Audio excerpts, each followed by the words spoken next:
a very fragile psychological state she was working out. And that was probably part of the power of the work, because it came very deep from within her fragile psyche. But the fragile psyche wasn't strong enough to keep her working.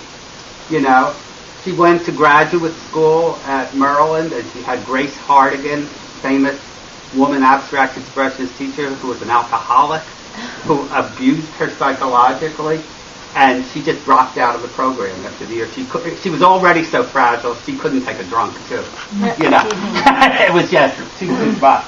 You know, it's like you said, it's a broken equal. It was too much. You know, but on the other hand, if you're to survive, you know, you have to be really strong.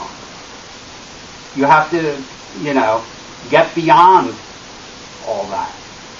And, you know, she became a housekeeper and was totally content being the housekeeper, you know.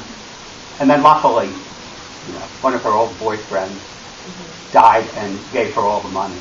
Money, you know. So she said no to retirement. So I was really happy. She said, "Oh, he wants to marry me. I don't want to marry him. I'm not in love with him. I mean, he was a nice boyfriend and I like him, but I don't want to marry him." Well, her mother had two bad marriages, so I mean, I think she didn't want to get married. She never married. And I said, "Look, he knows he's going to die. He wants to give you the money. He wants to give you his Social Security. Do it!" All her friends said. You know, she still wouldn't do it. So she didn't marry him, but he gave it to her in his will. I